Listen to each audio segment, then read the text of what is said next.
I'm Aaron Sagers, and this is Talking Strange.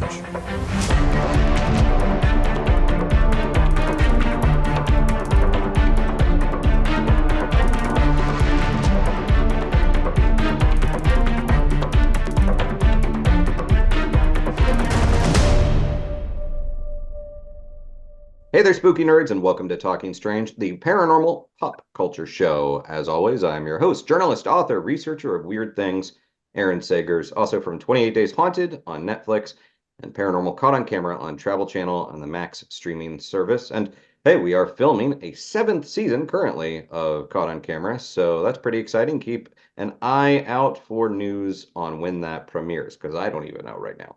But today we are talking about a new podcast with some folks that I consider friends and colleagues, and the podcast is called Ominous. And let me tell you a little bit about it. Ominous is a voyeuristic experience of real-life stories of terror and mystery. This podcast will shake you down to the last fabric of your soul through fear and trepidation. And the narrator will draw you into each episode and entice your morbid curiosity with tales of ghosts, monsters, aliens, sadistic murders, and secret conspiracies, all with vocal imagery. And no matter how bizarre or terrifying, these stories they are real. They are based on actual events, and they are all written by the Klinge brothers, that's Brad and Barry Klinge, from first-hand accounts that they have had or people that they have known personally. And the show is Ominous, and the first episode is out now as we are recording. And let me bring in my guest, the Klinge brothers, Brad and Barry.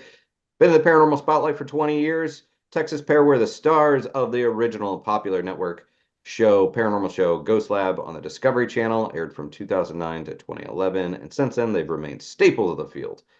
Published authors, documentary filmmakers, story writers, and podcast hosts, public speakers.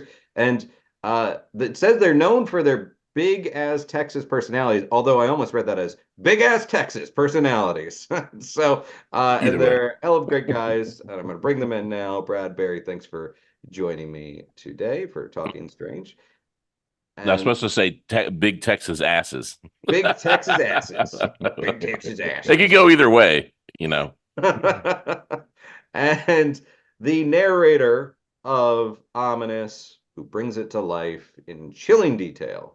She's an actress. She's a comedian, original cast member of MADtv, and also, you know her voice and likeness from Star Wars Jedi Fallen Order, both of the Star Wars Jedi Fallen Order games, Suicide Squad, Killed the Justice League, God of War, Ragnarok, Rick and Morty, Family Guy, Mickey Mouse Funhouse, My Adventures with Superman, Call of Duty, Diablo. She's all over the place. Destiny. Debra Wilson, thanks for joining us. Grateful to be here, Aaron. You and your salty beard. Me salty beard. I like it when an interview begins by doing pirate voices. So I feel like it's already on a high note here. So I want to hear about the origins of this series because, as I said in the intro, these are stories that you guys have collected throughout the years. Some you're involved with, some you've pulled from friends.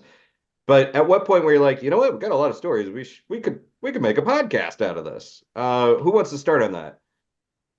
Yeah, I can do. So we were doing another podcast actually called The Investigators at the time, which is a lot about all of our Ghost Lab adventures. You know, it's a lot of those cases, the behind the scenes stuff. And, you know, we had a lot of stories that we could tell from there. But then thinking back, we're like, shoot, if we go back to our childhood, man, we got tons and tons of stories that are actually pretty scary that, you know, need to be told, you know, need to be documented somehow. And then Debra was helping us narrate, you know, some of the intro stuff for the investigators. And we're basically like, let's just expand that into the personal stories and have basically do kind of the same narration, but it's from start to end. It's all Debra telling the story that we write about, you know, our experiences, the experiences, like we said, people that we know. And it worked out really, really well. And it just sounds really, really cool. And, you know, it's our stories, and that's what makes it even better. And she brings it to life. Well, Brad, let me stick with you for just a quick follow-up. From your childhood, you said, how far back do some of these stories go? I've listened to the first 7 episodes of Ominous, and it's actually a really fantastic show. And I'm not saying that just because you're here and I know you guys and I like you guys. It's actually really good, and it is spooky as hell. But how far back do these stories go? We're still writing some right now, and these stories actually go back. And the one I'm writing right now goes back to when I was about 10 years old. Okay, So, it can go. They go as far back as I can remember. Honestly. So right. the ones that are in now, the ones that are getting ready to drop. I mean, some go back to when I was a teenager, but yeah, we have stories that go back to even earlier than we were 10. And Barry, you can follow up with that, but I'm also curious what counts as a story? Because as we know, there's a lot of these spooky moments, quite peculiar, but they don't quite make for a full story. So, from your Right. perspective, as you're approaching these, what counts as a story? It has to have a certain criteria. Like I said, it has to be not just some fleeting moment that happened to us or some spooky, moment that happened to it. It has to have some meat to it. It has to have some background to it. It has to have some things that happen after the story. So it's kind of like a roller coaster ride through the actual things that happen to us. And so, with the first one coming out, it's about an old ghost town in Texas, but it has this crazy, crazy ending where it ties it all together. So it has some criteria. We have a lot of things that have happened to us over the years. Don't get me wrong, but they, like I said, what like a story behind it. So it has to have that story or that long, that path it has to take after what happened. Yeah. That one, the first one, like you was talking about, that actually it happens over a 7-year span. The story, Okay. it's like things happen 7 years later that tie back to the story, but in the podcast itself, it ties it all together. Yeah, and the first episode, which is out now, the Helena, Texas one, we begin in the distant past. We get like an Old West kind of story out of it, and then spooky things happen and brings it right up to modern day. So you cover a lot of ground with it, and you do it masterfully. And like the other thing I really like about this is that we're talking about, I think, a 25-minute, 23-minute episode. You serve up a lot in a short amount of time, in a very kind of consumable amount of time. Debra, so I've known Brad and Barry since 2009, and yet I feel like I've spent more time with you because through video games and TV and all the projects you've been involved with, it's almost like we've spent entire weekends together, Yeah. especially on Jedi Fallen Order, which frustrated me to no end as much as I enjoyed that game. So for people that like, wait, okay, I know Debra Wilson, comedian, actor, voice actor, done all these amazing things. Maybe connecting you to the paranormal is not the immediate leap that people make. So how did you get involved with these guys? How did you get involved with this spooky world and then the podcast? Believe it or not, it is not a far stretch from what I've done. For those that have been following the things that I've done, either on social media or on television, I've always been involved in the paranormal for a very long time. In fact, I did a sci-fi special called Celebrity Paranormal Project. And it was only supposed to be a one-off. But what happened during that time was so creepy to the producers that they decided to spin it off into a series of specials. And it did very well. So those who know me and know in general that whenever I'm on a podcast or I'm doing an interview for anything, one of the subjects that tends to come up is my fascination with the paranormal and my experiences that I've had with the paranormal. And watching so many shows on television, I began to be very suspect.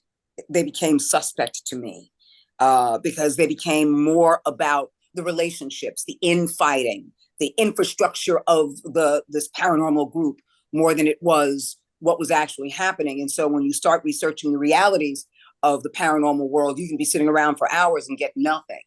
And so I felt as if a lot of it were faked. And there was one show that did that. And so debunking stuff was a part of why I wanted to believe. I wanted to be able to debunk and feel comfortable and objective And the only show that came along and did that was Ghost Lab. It was the only show that hit all those criterias where I said, you've got me hook, line, and sinker. You got from the first episode, hook, line, and sinker. And I became such a huge fan. And I have a friend who is a radio announcer, and she has her own shows and podcasts, and she's been on air for a long time. Her name is Sheena Metal.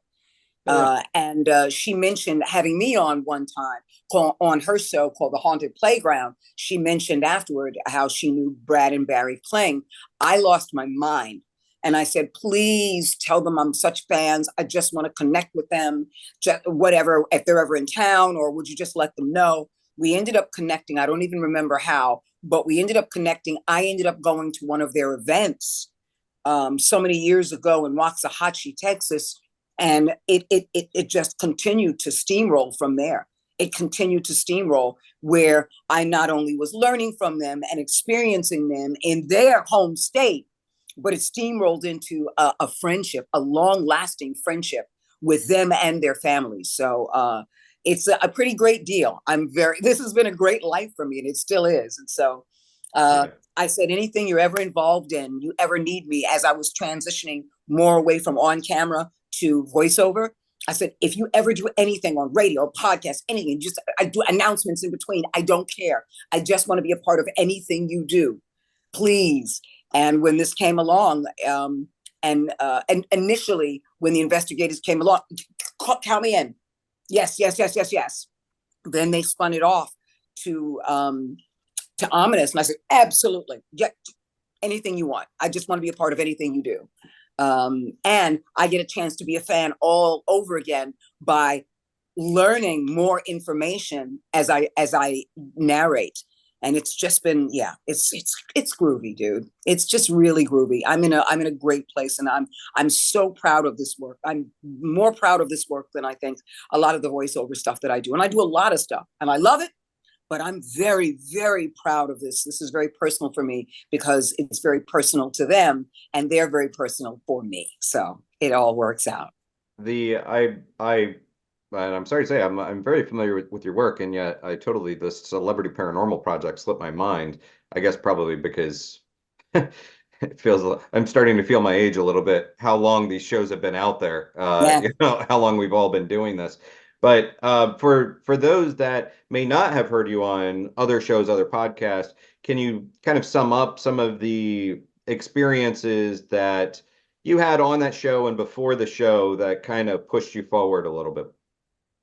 I've had experiences outside of that as a child, with a visitation from my grandfather who had passed away. I didn't get to know him because he passed on when I was very young. And so I had scattered pieces of information from my father's side of the family and my father regarding that. And I remember one time we were in South Carolina where the house that he was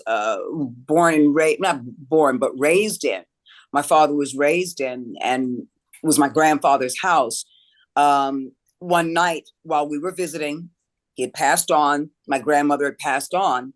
The train was coming into the station. You can hear it from a distance because it was only blocks away. And as it pulled in and stopped, I heard footsteps coming through, no door opening, footsteps, literally a man's footsteps walking through and going towards the kitchen area. And they faded. As they got into the kitchen area, they faded. They didn't just stop, they faded. Then, and I'm in my bed like this, and we're kids, so I'm sharing a bed with my sister, and she will not wake up, which I found odd. And when the train whistle blew again, I heard the steps come, but this time they stopped in front of my door. And it was the summer, so it was hot. So all the doors to the bedrooms were open for circulation. And it stopped, and I just stared at the door, and it was pitch black. And out of the pitch black, I started to see an outline of a man. And I don't know if my eyes just focused or if it materialized in the outline. And he had a flat head like Frankenstein. And I realized he must have been wearing a cap. And then back out again. But I'll never forget the feeling. The feeling went from fear to, you have nothing to fear, go back to sleep. It's okay. And I relaxed and then went back to sleep. That was the feeling I got. Just looking at me because he didn't know me well. And He's getting a chance to see his grandchild, and he told me to just go back to sleep. It was okay. And asking my father questions. He worked as a mail carrier, and what would happen is the trains would go by. You put the mail as it's moving slowly. You take it on a hook, and the hook comes out. You put the mail on there, and as the train keeps going, then someone takes the hook and it pivots back in. And that's how they did it in those days. And he did that at that station. And people have had visitations from him at that station. My aunt once visited the house, and so I've had experiences. Even after that, my mother called me on the phone after she passed away. My mother called me on the phone after she passed away. There were just all of these things that were too serendipitous, and comparing notes with my brothers and sisters who've also had lucid dreams and experiences of things moving at particular times of talking about her. So I've always believed, and I've always been a believer, and I've always had either an experience or a desire for it at a very, very, very young age. And it's kind of innate within me. It's kind of innate within me to be fascinated by it, and less fearful than fascinated. Yeah. Because I can discern and disseminate between the movie stuff. And with Brad and Barry, it became even easier to discern and disseminate because they would debunk, and they would make sure that scientifically, in order to prove something, you would have to disprove all the other stuff that's happening.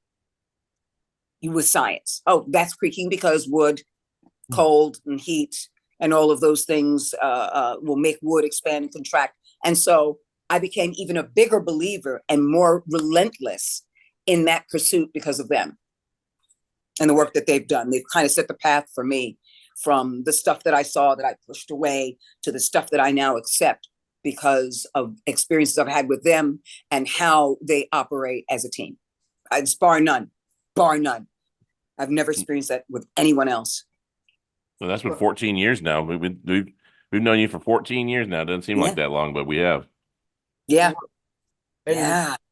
When you're talking about these stories, Brad, for instance, it's one thing to conduct a paranormal investigation and debunk what you can and try to explain what you can. But when you're dealing with the stories of ominous, I think it's important to note that this is not a show where you're then presenting like debunking, and you're not necessarily trying to explain all of these stories. Was that a natural place for you to go to with this show, or was there ever a moment where you're like, well, maybe we should try to explain some of the stories or present the theories or debunking possibilities or anything like that? No, because ominous is more of, like I said, it's the story. There is an entertainment factor with ominous, even though they are true stories. There are moments in the story where it's like the person, the character, which is us, and many times, questions or is it really this? Is it really no? It can't be that. But it's very quick. We don't harp on it because it's not an investigation show. It is an experience show. And that's the big difference. And it's experiences that we've gone back. Now, if we've had experiences and we could debunk them, they're not going to be a part of ominous. But if they're experiences that have just blown us away, and all these years we've just been like, I don't know what that was, that freaked me out. That's the main criteria for ominous. Well, and that's what I feel like with people. I mean, stories are like currency, right? We trade back and forth, right? It's like a commerce, I guess. And it's one thing to explain something during an investigation, but it kind of robs the magic of a story if you're overly debunking someone's experience. It's almost like insensitive, unless it's within the scope. But if they're asking you to do that or within a scope of an investigation, it becomes a different thing. Right. And if you know us, it's like, we've done this enough now to even look back on these experiences to say, even now, that could have been this, it could have been that. But these are stories where we tell people all the time. And so, you want to hear a scary story? Let me tell you one. When people ask us a podcast, what's the most scariest place you've ever been? We go to Helena and we tell that whole story, because it still sits in our mind as unexplainable. And if we were investigating at that time, and it's still unexplainable. But the further you go back, obviously, we weren't investigating as kids. These are things that happen, but when you look back, it's still freaks you out. Still makes you not sleep at night sometimes. In that But in that plus, first episode, when we were doing our lectures and things like that, we lectured on scientific theories and things like that. But it's a very small crowd that's really into that part of it. And we found out over time, us telling our stories, just like we are now, just in the lobby of a hotel or over here, just telling our story, people were really captivated by it. So we kind of shift some of our lectures, and of course with Ominous, the stories is what really draws people into the spookiness of it and the scariness of it. And with Debra's voice, it really just kind of brings in that story. And that's what we really enjoy doing, is actually telling the story. So you'll see a lot of our lectures, we haven't got away from our scientific roots, but we've kind of shifted our talks on more of the storytelling type format. And I mean, it seems to work really well with our audience. And you can learn a lot about people and from people based on the stories that they tell. In that first episode in Helena, there's this line about going into a house that smelled like a cigar box full of dried roses, and that stuck with me. I love this cigar box full of dried roses. And you guys, you're behind the scenes on this show. You're writing it, you're putting it together, but we're not hearing your spoken voices in this. And it made me curious about what this process was between you as far as putting these episodes together. Who's writing what? How? What's the teamwork like that's making the dream work behind the scenes? Barry.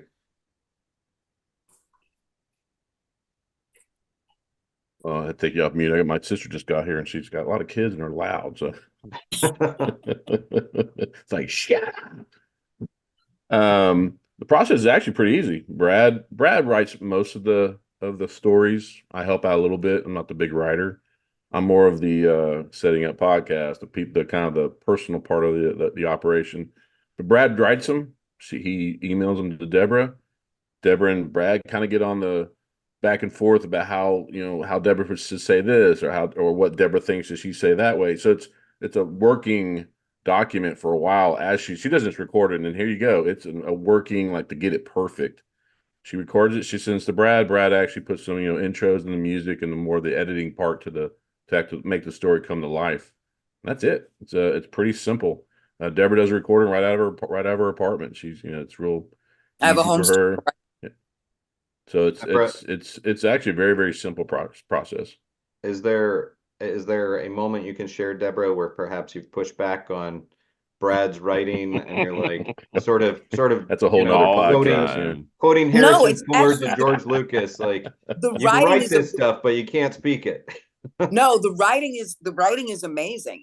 And I think what our collaboration is more than anything else is telling the story as if it were not a book on tape, but I'm sitting down with you individually. It's coming from that place, because if it sounded like a book on tape, then it loses its personality, and then it becomes more like information. But these stories are as if you were, again, sitting around a campfire talking to someone who's interested in the paranormal on a late night, or hanging out with your friends, and it's Halloween. It has more of that feel, and it works well because the orchestration between telling a story, and it really is based on all events are based on actual events, telling that story and then giving the information. So it's a blend between all this information and telling the story so that people have a full sensory perception of it orally. Yeah. And when because I'm the ones that have experienced this, I get lost in the details sometimes when I write, because it's like, I'm looking at this tree and I see the tree is green and it's this and that. And for a story, that's way too much detail. But in my mind, my mind is trying to record everything that happened. And it's real good because Debra can read that and go, we don't need to say that. We don't need to say that because that's, a little, but it's pretty much what I write is where she reads it pretty much verbatim, just edited, like just things are edited out. details and things like that. But because I'm so close to the story, it's kind of hard to write in that narration form because my mind is just going blah blah blah blah blah blah blah blah. Everything that I can remember. Well, and let me follow up on that because you're close to the story and because you're kind of you're close to the community and the other people in the story. Are there moments where you kind of get too close to something and then you're like, you know what, maybe this is not the story to tell, or maybe I have to back off because this is going to hit real close to home with people that are still alive. Yeah, it definitely. There's names and if it gets that close, I will change the city, I will change the name, I will change things like that. The basis of the story is still absolutely true, but I will change the names to protect the innocent. Because there is those people are still around and they're probably listening to this podcast and going, "Hey, that's what happened to me." That's when I was with Brad. I know this exactly. So definitely have to skate around that just a little bit. Barry, do you ever feel like it gets too close? I mean, even to the point where you're like, this is my story, but I want my name changed for this story. Like I want to be divorced of the intimacy of the story. No, I'm good with it. In fact, there's a couple of stories that Brad we use our names in there. We're fine with the personal part. Now, if it got to I don't know what the subject matter would have to be for me to change that, but as far as I'm concerned, I just use my name as much as possible. I'm good. I'm good with the There personal. was one. Yeah. There's one that has to do with my daughter. And things that happened there. And we use my name, my wife's name, her name. That was 100%. But I guess when you're telling a story, it'd be kind of old that the main character was always Brad and Barry and his family. You know what I mean? And so we mix it up a little bit just to be a little, to vary it a little. Yeah, I was going to ask about, I won't go into too many details on that because that's episode 7 of the season with your daughter, and it is creepy as hell. Like I was about to say, it's real scary. That's what I did, but I read it. 100% true. As you heard it, story. 100%. Yeah, it's just give us a little tease for when that episode rolls around and why that's going to be one people will want to tune in for. So them, not to give it away, but my daughter, one of my second daughter, she's 23 now. Her entire life she has done these things where it's like, are you psychic? It's like she's even as a little toddler, she would say things and she would predict things. It was very primitive and we didn't know what to think of it. And she even does it to this day. Now she's just a normal kid. She has her own business. She's graduated from college. She's not into this kind of stuff, but every now and then she'll call me and said, "Dad, I keep having this dream about whatever, and something comes true." So this story goes back to something when she was about 3-4 years old. And it was like, wow, there is no doubt in my mind that you are connected somehow. But that's without giving the story away. That's the basis of it. She actually had our first paranormal experience with us about 2 years ago in Galveston. We're on an event of ours, and we're in this actual World War II submarine of all places. And she's in there, and she sees a full body apparition. She left. She left the event, went back to the hotel. It shook her up that much. She's not really into the paranormal. It scares her, but it was kind of cool to be. She was with us when it happened. She's still tuned in to this day, and in the way that in this story, when she's 3 years old, she's still tuned in now. There's other stories that we're writing right now that have to do with her and actually Barry's son that happened at a place here in San Antonio where where things happened. So yeah, she's still tuned into it. Debra, you're going to have to hook up their kids with some representation. They're going to want to cut out of their appearances on this show.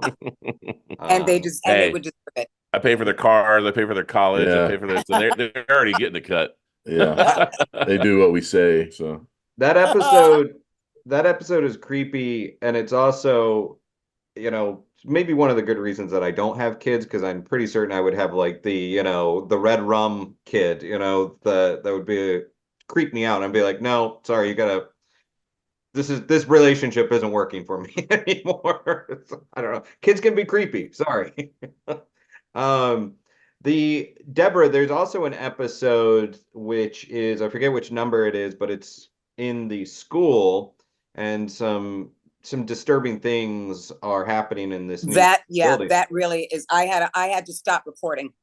I was recording it, and it was late night, and I had to stop recording. I'm like, this is too much for me right now. the more I narrated and the more I invested in the narration, it was just too much for me. It was I creeped myself out. It was too overwhelming. The information was overwhelming. And so there are certain things I will say a certain way, and then I'll go like, no, let me say it again. No, I want to try it this way. No, I want to put this slant on it. So saying it over and over again, having to hold on to that truth, having to hold on to what happened was very overwhelming for me. And that's one of the episodes in which I had to stop recording. I was like, done for the night. I'll get back to it during the day when the light is out. Yeah. I'll go back then. But yes, please go on. No, please finish that thought. No, that was my thought. It was one of those episodes that I just couldn't finish in one recording session. And I wouldn't finish in one recording session. And you're talking about the personal part of it. I actually still work at that school. Like that's one of the schools I work at that we talk about. So. All of it, every single bit of it. And it left me shook, not just for the paranormal aspect, but emotionally. And I think that episode is well-rounded. They're all well-rounded, but this one for me personally is well-rounded because it's so human, it's so emotional, it's so creepy, it's so frustrating. It's all of those things you feel in life that someone might feel in death, and you find that connection with that person that you're locked into. And it's one of the most frightening and emotional episodes that I experienced. Yeah, to bring that more home, Debra was here in San Antonio recently, and I took her by the school that the story is about, and it kind of, she saw the fence line, and she saw how close the school was to the fence line, and so. It was kind of like, wow, narrating these stories that you write, but now I'm looking at it, and here's this school. It's right here in front of my face. Right, it but makes not it only real. that fence line was directly where someone can see something all going on. Right. It was it brings it all in perspective when you actually see it. If I had to re-record this and for all intents and purposes for myself, it would have a greater meaning after seeing the school and the distance between the fence line to the school. And that's what's cool about storytelling like that is like, because it's real, you can actually go put your eyes on a real place where these things happen. Kind of like, that's why we like Civil War battlefield so much, because you hear all the stories and then you can go stand there and see where this kind of stuff happened. With the paranormal and these stories, we could take it to every single place that we talk about. And show you Which they did happened. for my 60th birthday. Oh yeah, that was fun. We took her to Gettysburg. It was on her bucket list. And there's a funny story. Funny story. Well, someone's got to tell the story. Go ahead, and tell, Barry. So Debra was just, she wants to see something. She wanted to see a ghost. She just dying to see something.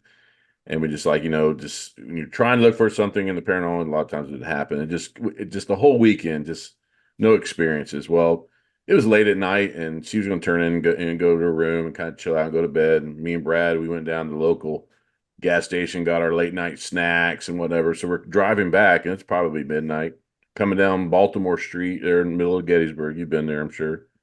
We're at a stoplight, and light's red, and there's a gentleman over here, looks like a college student with the headphones on, and he's looking at his phone. He's just kind of waiting for the light to turn for him to go across the crosswalk. And on the left side of the corner, there's a kind of a dumpy guy with long beard. Looks like he's wearing like an old Civil War cap, kind of a long coat, just sitting there waiting for the light. Well, the man on the right and the headphone guy, he's not going anywhere. This other guy starts walking across the street right in front of us. And Brad and I are silent. We're just not saying anything. This guy's walking across. He's right in front of us. He keeps going. He's going.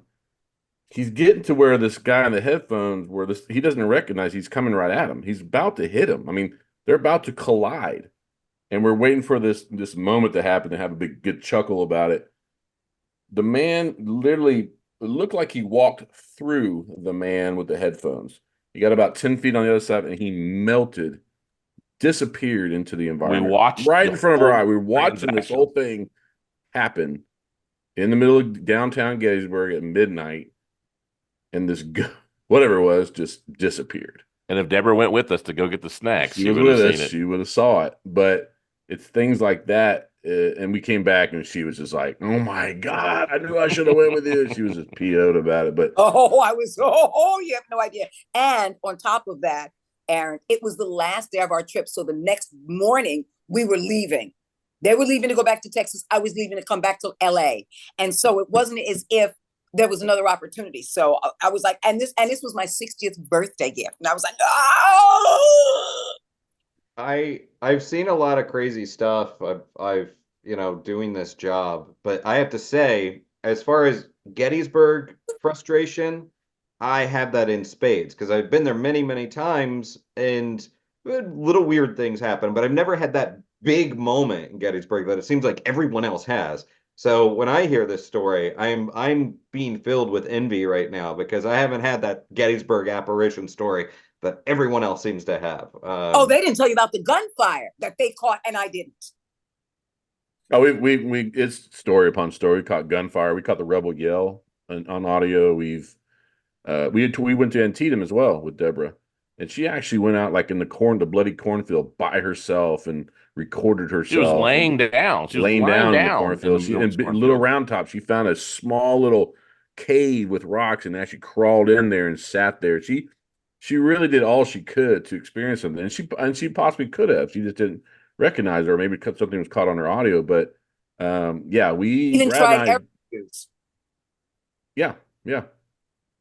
They taught me about air cues. I would watch their show, and I found out what air cues was, and I didn't know anyone else had done anything. I'd never seen that before. Which is you use the language or the jargon from that particular time period. But I'll tell you one time where it was effective. There was an event that Barry and Brad had, and Chip Coffey, who is a clairvoyant, he's a psychic medium. We went to the Museum of Texas History, and there was a sharecropper's home. So it was 2:00 in the morning. That there was a group that went with Chip Coffey to experience it. I was a part of that group. And at one point, when he's talking about the sharecropper's home, he says he sees heads peeking out from behind. Of course, he's clairvoyant, so everyone else can't see it. But he's starting to connect with them. And it was one particular man that came forward, energy-wise. And everyone else was standing around. Now, it happened to be a Black sharecropper. And he began to communicate with Chip. And it turns out that he only wanted me present. So everyone dispersed, and I used the air cue then, singing Amazing Grace, singing Negro spirituals, sat down in the front, using a Southern drawl.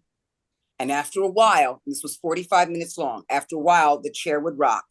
The one thing I also got from them is if you take a mag light and you make the top kind of loose so the connection goes in and out and lay it down, you can ask questions and see if they can manipulate the light. And he did every single time. So it was an intelligent haunting every time. And then if he felt certain ways about something, he would make the light bright. And I wouldn't just ask him to put it out. I'd ask him to dim it slowly. And it did. The light dimmed on command. And I would thank him for it. And I told him about Martin Luther King, John F. Kennedy. I told him about Rosa Parks. I told him about how things begin to change, what we have been called in society, from the N-word into Negroes, into Black Americans, African Americans, and all of it. And I told him about Barack Obama still using that air cue and that voice, and the rocker was going with me the whole time. And then finally, when we were all dispersing to leave, because some people came back over to try to get pictures and stuff, and as we was dispersing to leave, and I was saying my goodbyes, Chip Coffey said he had a message for you, Debra. And I said, please. He goes, I don't want to use the word. And he goes, okay. I said, but it's okay. You're quoting somebody. And he said, I ain't no N-word anymore. He felt like he wasn't a N-word anymore. And that was the last message. And that was an amazing experience. That is one of those experiences I had in Texas at an event of theirs.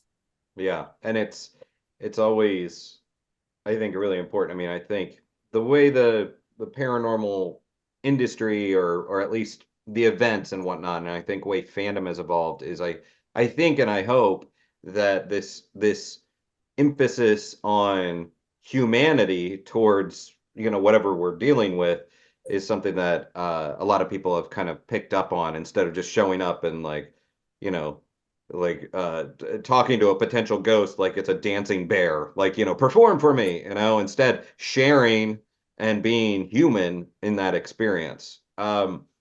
Speaking of Chip Coffey, who we all know and love, there's figures within Ominous that, as I'm listening to some of these episodes, I'm like, wait, is that, I don't know for certain, but are they describing someone I know? Are there some characters, some recognizable faces in these stories that perhaps you're not naming? And even if you don't want to call them out per episode, anyone that you can name check a little bit as like, oh yeah, and then Richard Estep was here for this one. Anything like that?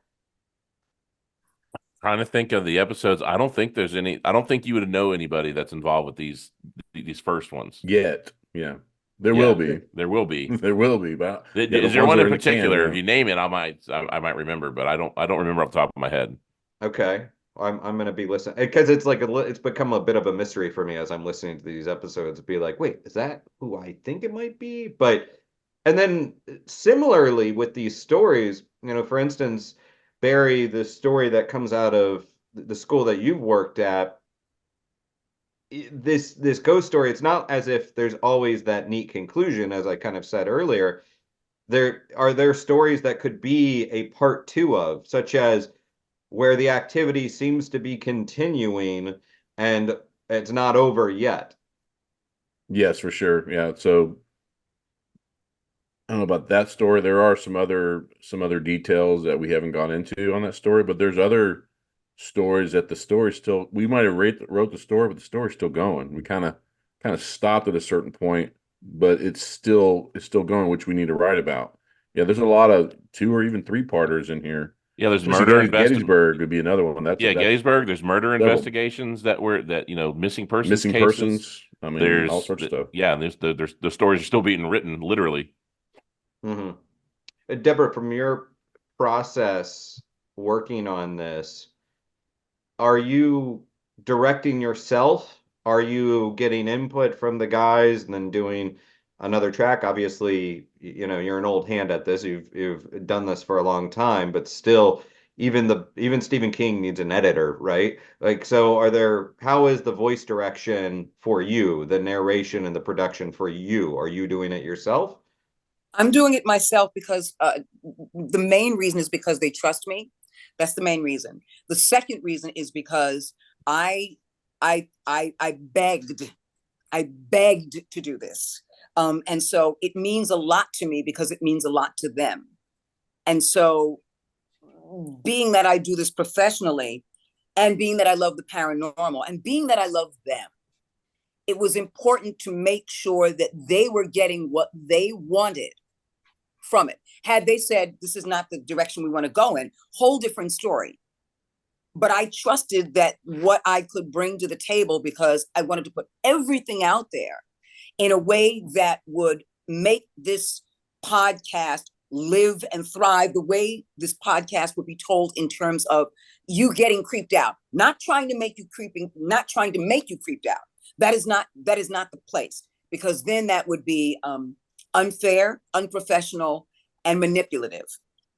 This is presenting the information objectively and still having that feeling, because I love the paranormal. People who are listening love the paranormal. And these stories are about them and people that they know. So I have an obligation personally, let alone professionally, to make sure that I do them proud and make sure that it is nothing that will cause any repercussion to how this is presented professionally in the world where people are listening to it.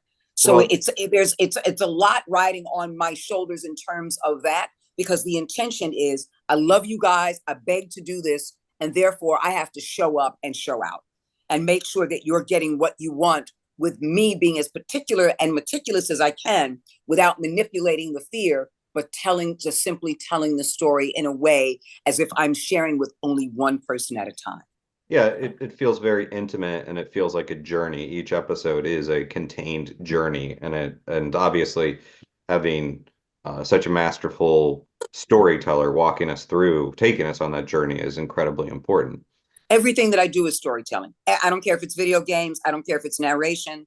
Everything is commercials, animation, even when I do ADR and looping, everything is storytelling. Everything is storytelling. And this is and I really don't have favorites, but if I had to, this is my favorite type of storytelling. Are you able to, from a performance standpoint, is there any muscles that you're flexing that maybe that you don't normally get to do, or something that feels kind of new for you as you're doing this? Anything kind of fresh from you professionally that you're tackling with this project? Everything is fresh. So whatever I'm bringing to the table, the most important thing I have to bring is me. My desire, my want, everything from the inside out, because storytelling is not about the voice. It's about the intention. It's about the truth. It's about the information.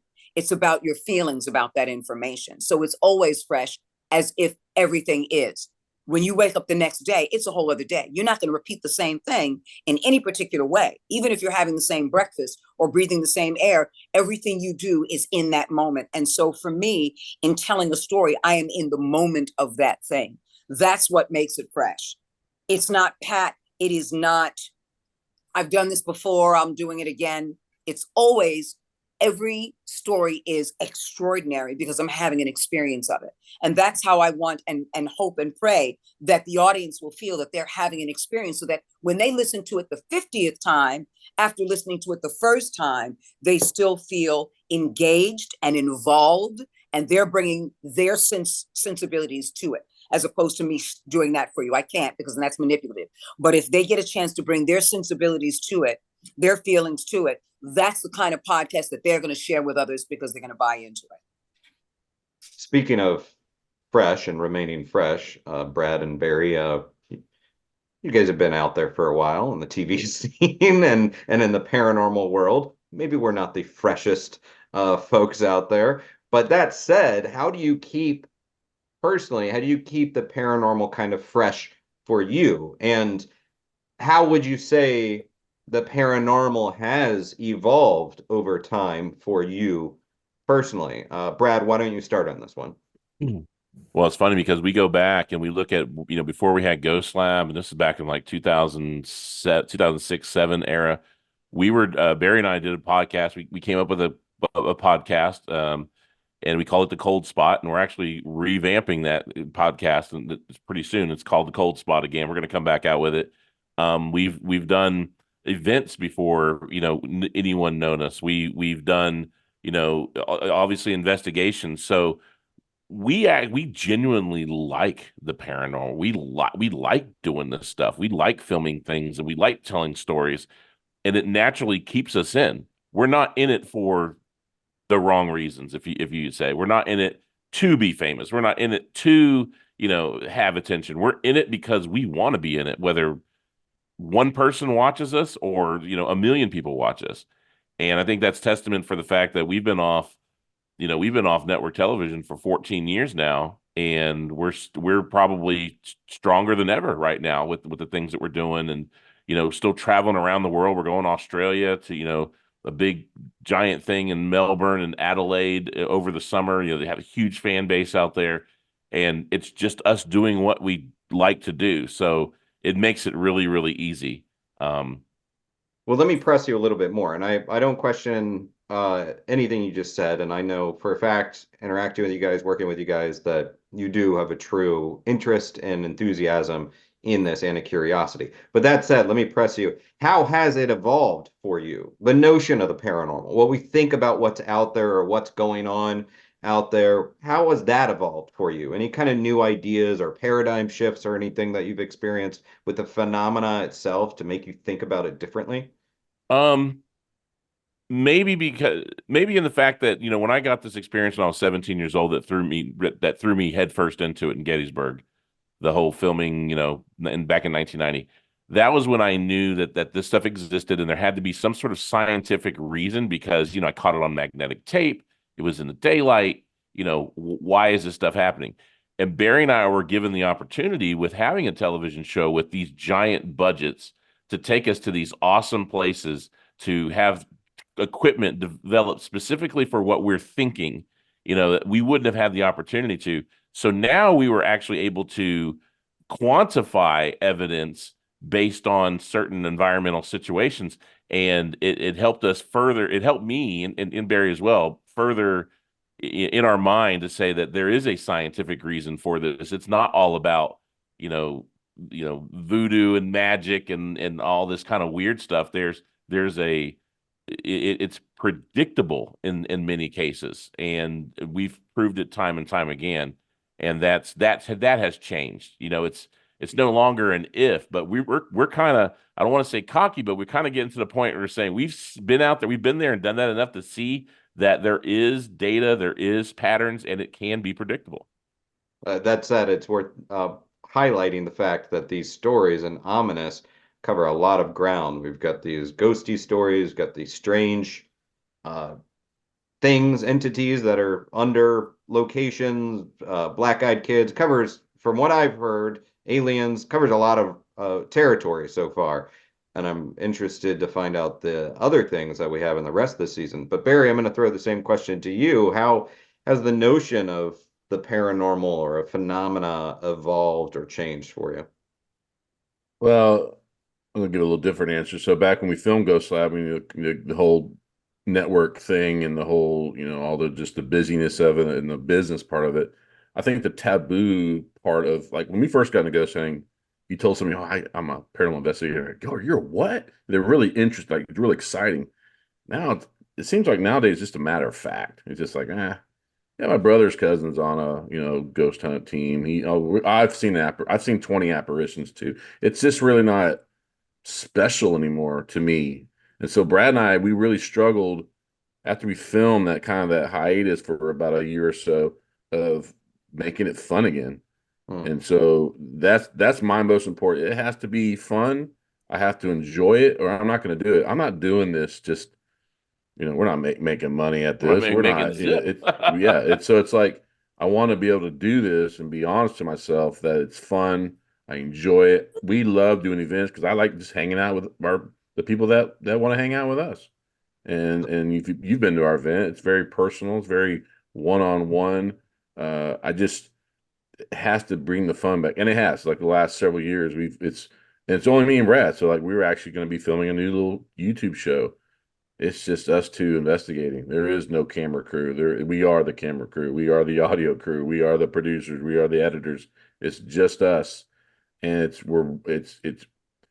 kind of, we're back. The boys are back, kind of a thing. Like, here we are. This is why we got into it. We had to kind of go through that stretch where we were, the whole paranormal game and the egos and all that. It's just, we don't want to be part of all that. We just do our thing, stay in our lane, produce the things that people want. They want to see Brad and I investigating. They want to see Brad and I get crazy at a location. That's what we like to do. So that's what we're doing. So the fun is back. And that's a good thing. So yeah, it's always kind of sad when people who are fortunate to get to do this as part of their job or whatever lose the fun of, guys, we're hanging out in an old theater like in the middle of the night. Like, just that alone, how cool is that? Like, when people lose that kind of fun and magic, it just strikes me as a big bummer because we are fortunate to be able to do this stuff, Yeah, there's several, won't mention names or anything, but like I've seen a lot of over the years that people that were on TV or had this big, huge appearance, are they doing this when the show's not around? Not Yeah. Usually. Brad and I've continued to do this. Even when we were canceled, like, well, TV show's gone. Let's on to the next thing. Let's keep doing it. A lot of people are just, they want that fanfare. They want that. And when it's gone, they lose their interest, which is whatever. That's it, but not us. We just, because we like to do it, and we just kept doing it. Debra, I was thinking about how when you investigate a lot, I enjoy working with digital audio recorders or trying to, I've picked up some pretty cool EVP and I love it. And it's like when you're investigating how your senses can become heightened and you can really tune into things, including sounds. And then I was thinking, you as a performer who relies on her voice so much and is so in tune with what the voice can do. Have you found that that has contributed to you being on investigations and maybe listening to EVP or picking up to the nuances of sounds or voices that you might be hearing in these locations? Do you know where I'm going with it on this? Because I feel like you have this superpower that is so applicable to paranormal investigations. I'll tell you where it was applicable once when they took me to Gettysburg for my 60th birthday. We were in, and Brad and Barry are going to have to help me, the house where the young woman was shot. Jenny Wade house. Yeah. The Jenny Wade house. We were upstairs. We had a private tour. I mean, they knew people and had been doing so many investigations throughout Gettysburg for over a period of years that they knew people who were like, absolutely, we'll take you there privately. Oh, it's her birthday. You're going to, okay, absolutely. And so they really gave me the VIP treatment. And we were in the Jenny Wade house. We were upstairs, and the gentleman who had been doing tours, but this was after hours, and so it was just the three of us, said, up here, here's what experiences have happened. They mentioned these little boys also that seem to be up here as well, and they like to move this rope, this cordoned off, like a velvet rope. And so I started doing a little boy's voice, and I had only my phone. And I put it down on the floor and started using just the recorder on my phone, the memo. And I didn't capture anything on that, but what ended up happening is, we all know with cell phones, the light goes out, and when it comes back on, you have to touch it or put in your password. Or when the light goes out and the phone seemingly is goes dim, you have to touch it. There has to be some manipulation of jostling or anything to get the phone light to come back on. And as I was doing this, and the guide was saying one of these boys seems to like Yankee Doodle, that tune. And so I started doing Yankee Doodle on the, and singing it, and in a little boy's voice. And the phone was down, and I just waited. I was quiet and silent and waited. The light went out. Then the light came back on again. Then I said, if that was you, that was fun. This is like a torch. Could you do it again as a little boy? And I became fascinated. So I became a little boy who was fascinated with a little boy who had that magic. So I asked him to do it again. Give it a couple of minutes. Light would come back on again. And it began to come on in cue 2 or 3 times. And I just was giggling and telling him how awesome he was, not using the word awesome, obviously, but yeah. So that's one of the experiences where doing a little boy's voice paid off. Well, and that's going to be the next ominous episode, is the recording of Debra doing a little boy's voice in a dark haunted house. It was one of the most creepiest things I've ever heard. Well, I can't and even do also, I often I say like, well, okay, that's the voice maybe you picked up on a recording or whatever, but just because it sounds like a child doesn't mean you're dealing with a child. Who knows what you're actually dealing with? And then I was thinking, man, Debra is going to be such a mischievous ghost if she decides to stick around. It's a good thing you're one of the good guys, because you could wreak all sorts of havoc by just like, it's a little girl, it's a little boy, it's an old man, it's like, it's Daisy Duck. Yeah, it's Daisy Duck, And Aaron, I happen to do a lot of demonic work in what I do. A lot of ADR and looping for movies and things. So I do a lot of demonic voices and creature voices. So just don't die before me. Well, I mean, okay. I don't know how to respond to that one. I mean, but you're gonna be a great ghost, yeah, if you decide to stick around, and a pain in the ass ghost too, I'm sure. Oh, wait, literally. Yeah.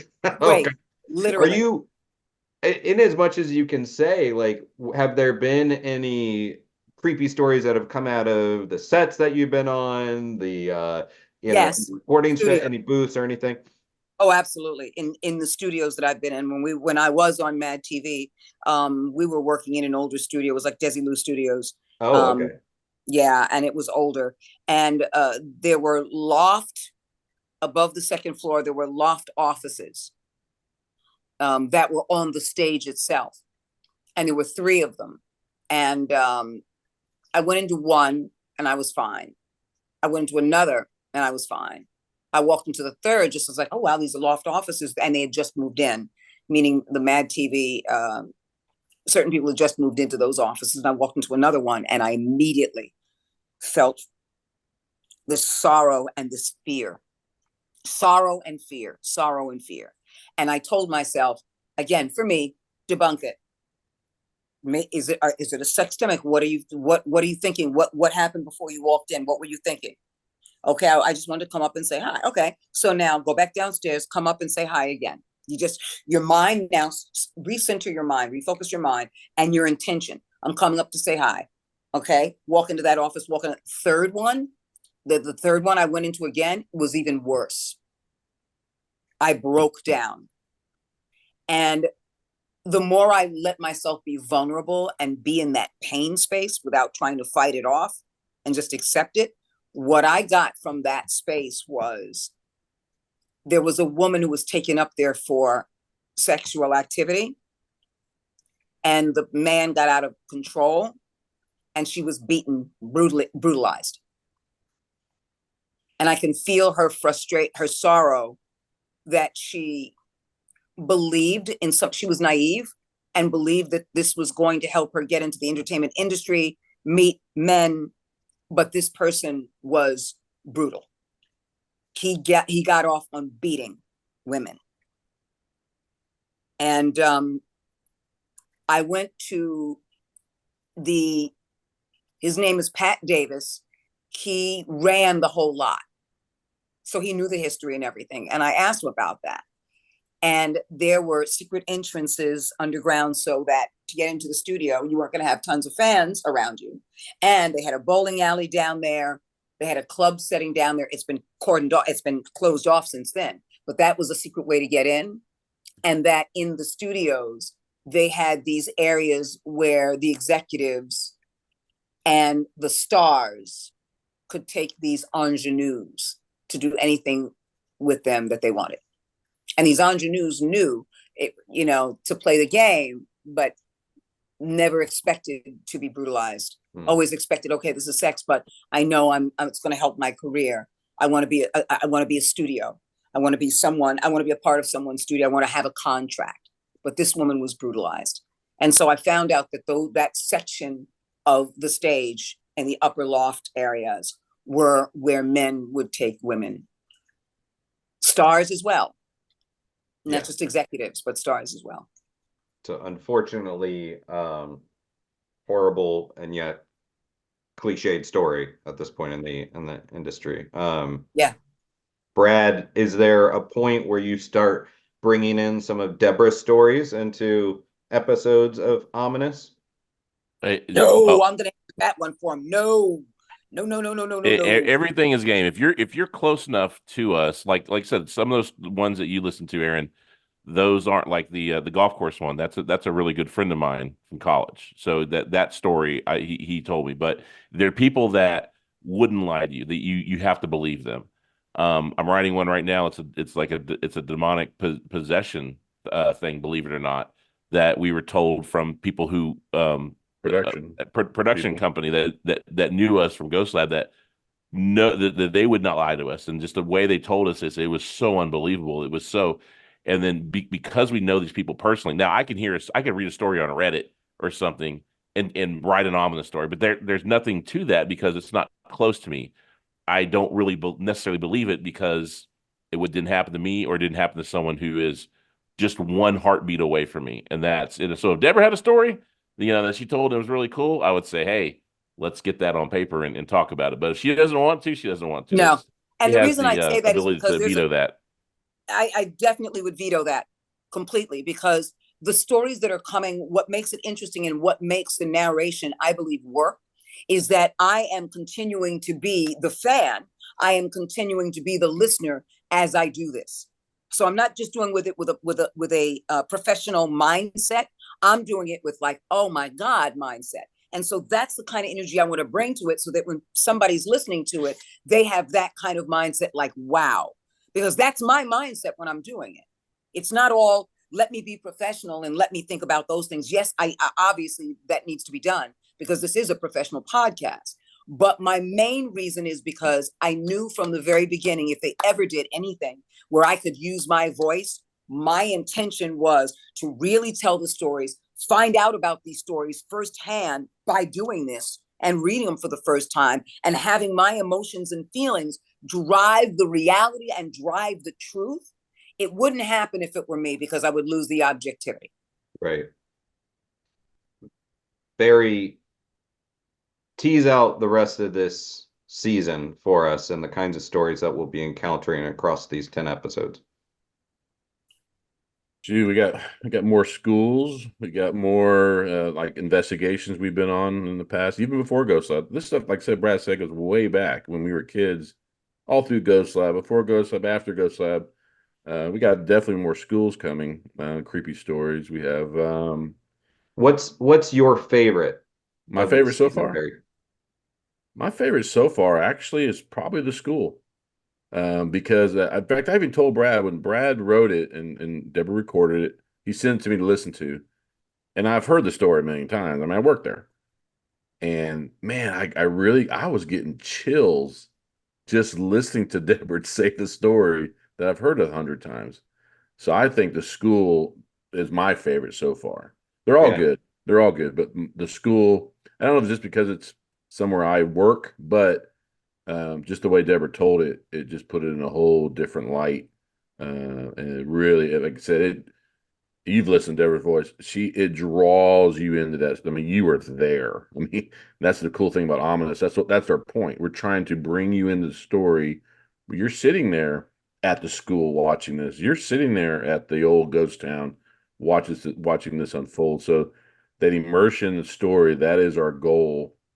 And so far, Debra's hit it out of the park. I mean, and like she said, it's not a books on tape. And when she said that, I said, I realize I see the difference between a books on tape and this series, Ominous, and how it's read and written. And I couldn't be happier with it, to be honest with you. What's your favorite episode of the first season of Ominous, Brad? So I like the New Orleans one because that was an investigation that we had done prior to Ghost Lab, and just the things that, having a guy who's skinny enough to crawl in this little 3x3 space under a building, and the things that he saw, and the thing, all that, just, and there's so much more to that story that we didn't even tell. Yeah. That we couldn't even tell. It could probably be another Ominous episode of other things that happened during that. But that main thing about what was under the building and how it kind of tied to the area and the history was super creepy. And, I think it freaked him out. It freaked him out so bad. I think something that is also what I've really enjoyed about the season thus far is that you have a lot of these stories that are also bizarre, surreal, strange, scary, but also can be somewhat relatable to people that have had other experiences out there. Maybe not the exact same ones, but those kind of benchmarks, those weird kind of touchstones that other people have experienced. And that one in New Orleans, I had a weird experience similar to that one. That's one of my favorites so far as well, because I related to it. Debra, what's your favorite episode of this season of Ominous so far? They're all my favorites, honestly, but there are certain ones that stand out. And the one that stands out is a story that was otherworldly, very otherworldly. And it's very personal for the both of them, particularly for Brad. And it disturbed me because it went beyond the paranormal world into a world that you have absolutely no containment over. None. Oh, is that with my wife and I? The one? Yes. Yeah, that's none. My wife listens to that one and she freaks out because she was there, and it's like she knows that. She's like, wow, with our 3-month-old at the time. Yeah. Because And there's that's, absolutely no control. You know, it's one thing when you go, okay, we're going to investigate. We're going to investigate. But what happens when something is investigating you?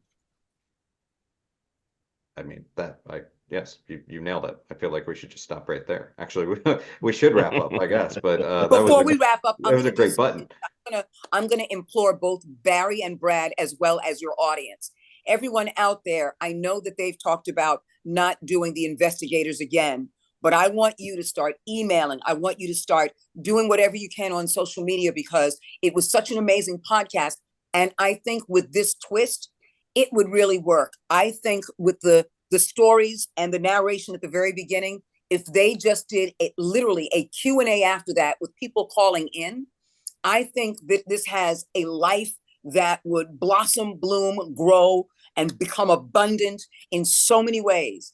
I don't know about Cold Spot. I've never heard of it. I know they know it well enough, but I know that after working on the investigators, that these narrations and then having questions afterward would be something that would be mind-blowing for everyone who gets the opportunity to participate and do a call-in to speak to Barry and Brad personally and ask questions about that, about what they investigated. I know that the original podcast was he and Barry and Brad and Katie being able to talk about the investigation among themselves. But imagine, for the first time, if you've never been to an event and you've seen the show and you've never connected, the opportunity to connect with the investigators and ask a question, one question per person from across the country and from across the world. This would be blown out of proportion. So I implore everybody, including Barry and Brad, to please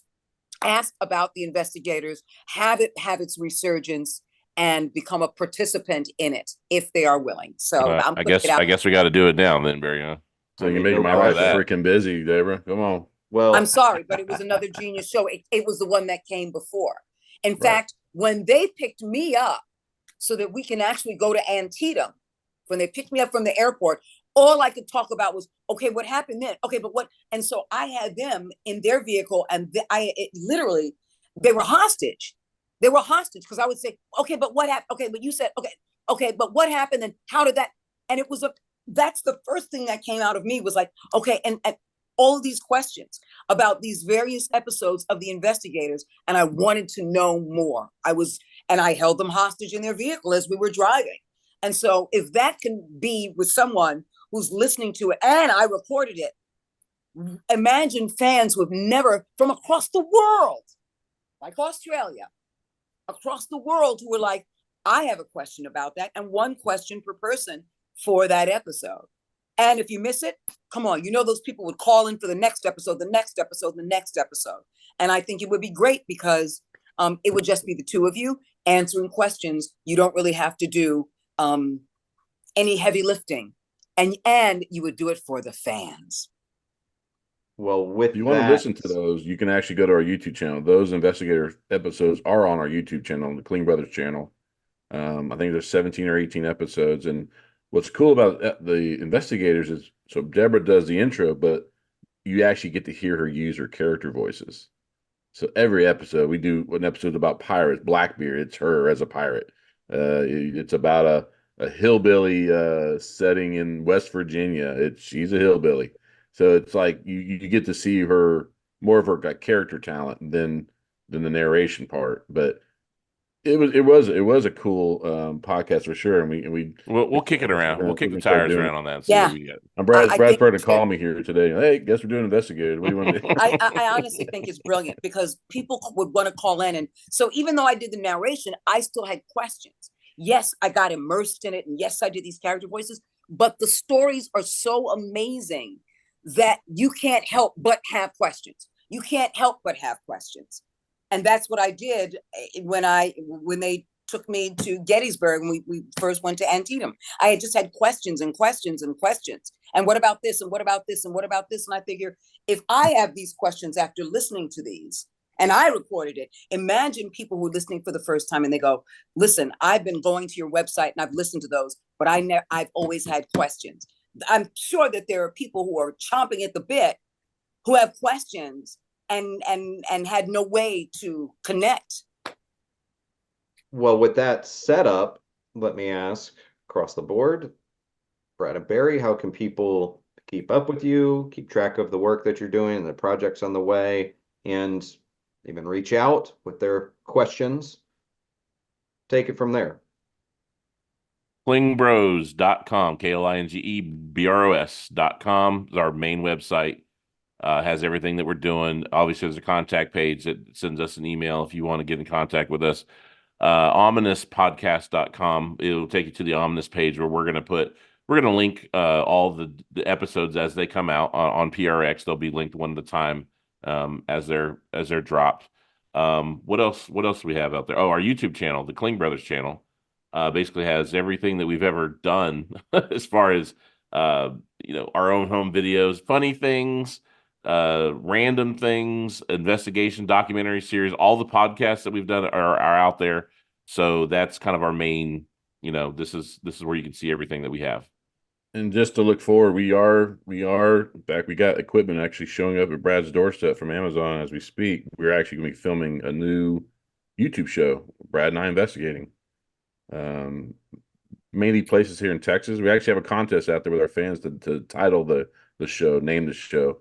But we're going to be back in the saddle. We're going to be investigating again and filming it.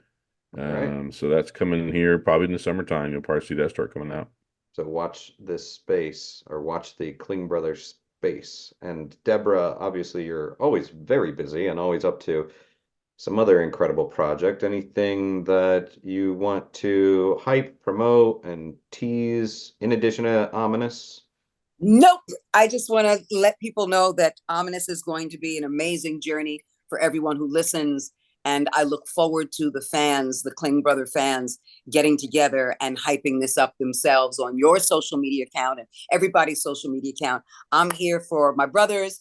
I'm here for you. I'm here for Ominous. So it's going to be an amazing ride, and I hope everyone enjoys it. All right. With that said, my guests today are Brad and Barry Klinge, the Klinge Brothers, and their new podcast is called Ominous, and the voice of Ominous is none other than my other guest today, Debra Wilson. And I appreciate all three of you joining today. And Ominous got an entire season on the way, and it is available now across podcast platforms. And this has been Talking Strange. I have been, and continue to be for the foreseeable future, Aaron Sagers. And until next time, be kind, stay spooky, and keep it weird.